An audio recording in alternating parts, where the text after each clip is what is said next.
What is going on, everyone? My name is Jim. Welcome to the Flying Midwest Podcast YouTube channel. So I'm freshly returned from Airventure 2023 with Maddie, and I'm taking some vacation time in northern Minnesota Lake Country to kind of unwind from that large event and spending the week out there. We're going to start kicking off some content coming out in the next couple weeks from Airventure, so stay tuned for that. We had a lot of great opportunities out there to check out a lot of different things, and we were able to create a ton of content based on that. So to kick off this video series, what better way than how a lot of people actually get to Airventure? The Fisk Arrival. So I joked around on the podcast about driving the Fisk Arrival, but that's essentially what I would end up doing. So I followed a roadway that ran along the tracks and found myself at a small outpost that would normally be a rural Wisconsin hillside. I joined a small crowd of people and we watched these skilled controllers as they kept order in the skies above us. The real highlight was the opportunity to talk to the man in charge of it all, Stephen Ritchie. His team of 36 hand-picked controllers manage the control chaos over Airventure every year. They come from all sorts of places around the country, and he'll talk a little bit more about that as we get into the interview. He'll tell us all about their operations and how they handle thousands of aircraft above the skies of Oshkosh. If you're not 1 mile in trail, they're going to have to break you out. Over the railroad tracks, 2,300 feet at 135 knots, or... I'm over the railroad tracks. So here are the tracks. We're in unincorporated Utica. I'm gonna go find Fisk.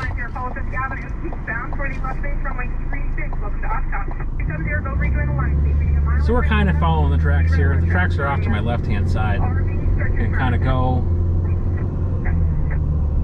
north up to Fisk.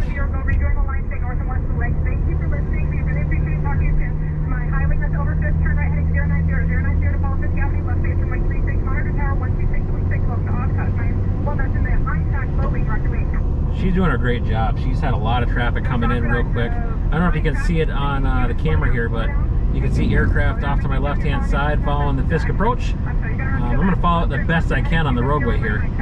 I'm not quite at a point where I'm going to rock my wings. Nor will I probably. There's enough traffic around here to wonder what the hell I'm doing if I did that.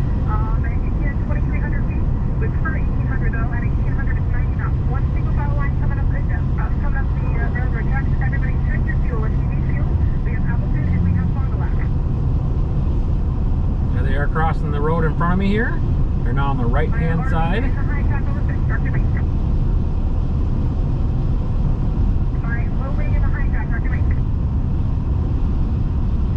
you're over Fisk at 2,300, rock your wings. Thank you. Good rock, good rock, good rock. Turn right heading 090. Descend to 1,800 and slow it down. Slow it down for me, please. Some look like they're getting a little close together here, but... Over Fisk, 1,800, rock your wings. Good rock. I'm going to turn you right. We'll see what she does with that. I bet one of them's going to have to break off here, go to the left.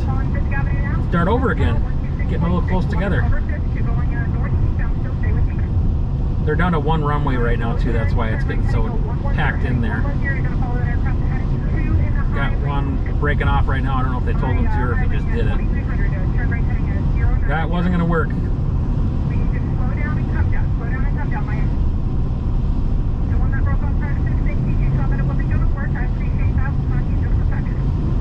There we go. That's what we're looking for.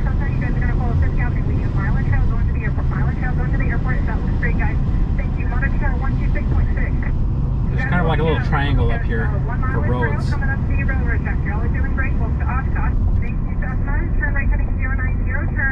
going to turn left, heading 270.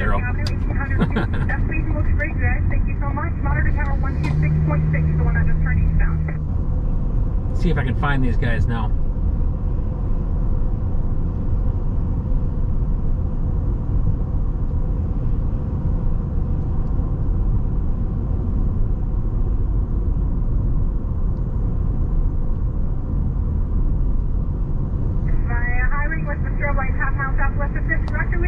Now we're in Fisk, as the sign suggests there.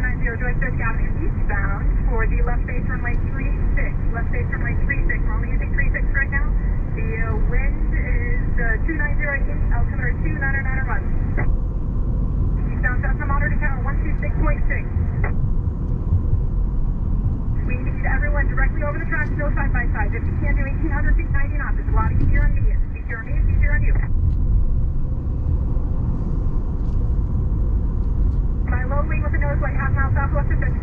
aren't going to stop here just yet, just because of they're busy. I don't want to interrupt what they've got going on here, but Fisk Arrival is right up here. You got people set up watching the controllers and kind of hanging out and enjoying a beautiful afternoon. So we're using runway 36.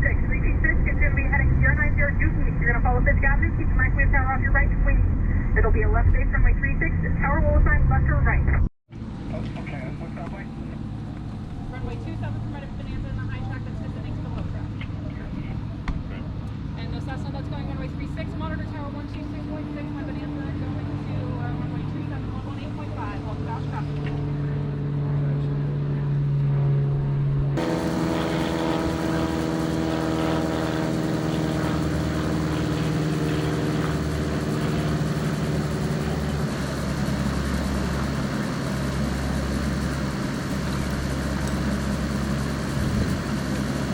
Hi, I'm Stephen Ritchie, and I'm the General Manager for the Chicago District, which runs Airventure for Oshkosh Tower. okay. So obviously, Fisk approach specifically here is a big important part of people coming into the show in the first place. What's the history behind setting up here at Fisk? So we set up here at Fisk to control the arrivals into the airport, and so what we do is we have the aircraft start a transition outside of Ripon, and they line up at Ripon, they find an aircraft to follow, and they follow them in. Typically, they'll follow a half-mile in trail of the next aircraft at 90 knots, and if they can't maintain 90 knots, they'll go up at 1,800 feet. If they can't maintain 90 knots, if they're a faster aircraft, they'll go up to 2,300 feet, and we'll let them come in at 110, 130 knots. And we feed them into the tower, and we try to keep them a half mile apart so that when they do get to the tower, they're properly spaced for the landing. So for those that haven't flown into Oshkosh before, so they fly into the Fisk Arrival with that procedure, where do they go after that? So they go, we separate them here at Fisk. So right now we're on runway 36 or runway 27. So when they get to Fisk, we call out the aircraft. They'll rock their wings to acknowledge. They don't talk on the frequency because otherwise we'd have too much frequency congestion. Sure. And that's where we separate them. We'll give them runway 36 or we'll give them runway 27. So if we give them runway 36, it'll be a right turnout, follow the east-west road, and enter a left base for runway 36. Or if it's runway 27, we'll have them follow the railroad tracks. They stay right over the railroad tracks, and then they'll turn inside a gravel pit at 1,800 feet, and then when they get to the tower, they'll be sequenced in to land at runway 27. So you've got several controllers out at Fisk specifically here. What are their different roles? So at Fisk, we have the communicator. So that's the controller that's actually talking to the aircraft that are coming in on the arrival. And then we have a couple spotters that will spot the aircraft. We'll pick them out to make sure they're lined up the way they need to be lined up. And then we have another spotter that will look down the railroad tracks on their arrival to make sure that the aircraft are lined up and then spaced apart properly. And if they're not, they let the communicator know, the air traffic controller that's talking to the pilots, they let them know they either need to tighten it up or they need to follow an aircraft a half mile in trail, make sure that their speed's proper, make sure that their gear is down when they're transitioning from Fisk to the tower. So typically those four things is what each one of them will be doing. So obviously they don't work here every day of the year. So where do the controllers come from for Airventure? So the controllers come across all the United States. We have controllers here from Hawaii. We have a good majority of them are from the Great Lakes region. So from Illinois, Michigan, Ohio, Wisconsin, and we have some from Florida, from Texas. They come from all over. There's typically about 200 air traffic controllers that will bid Oshkosh, and we select 64 to come here and work. Okay. So do they rotate between here and the tower, or do they get one specific spot, or how's that work? Yeah, so they get a rotation. We get a schedule for each controller, each team. They're teams of 4, and you'll either work in the tower cab, you'll work at one of the moo cows, which is basically where the controllers are down next to the runways clearing aircraft for takeoff. So flyby is the moo cow near runway 1836, and IM is the moo cow that's near runway 927. or they can go to Fond du Lac. So we actually have a control tower at Fond du Lac as well, and the controllers can go there, and then obviously here at Fisk. So of the 7 days of Oshkosh, how many aircraft do you guys think you handle coming in and out? We average about 14 to 1,800 aircraft a day coming in and out of Oshkosh, Wow. typically. So what would you say is the busiest day of your week? Well, typically Saturday and Sunday, like today and yesterday, are our busiest days for arrivals. And then during the week, we'll get a mixture of arrivals and departures. And then toward Friday, Saturday, and Sunday at the end of Oshkosh, will be a lot of it will be departures, and that'll be everyone going home.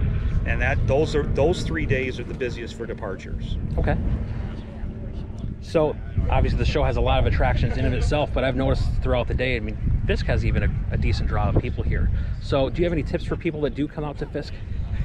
So if you come out to Fisk, have a good time. And then just try to stay out of the controller's way. If you've got a radio, make sure it's just on receiving and not transmitting, because we'll have frequency issues when we're trying to talk to the pilots. That's a big thing. Have a good time. We're all out here enjoying the show. The controllers absolutely love being here, and so do the people, as you can see. Yesterday, I believe we had about 100 people out here watching. Oh, wow.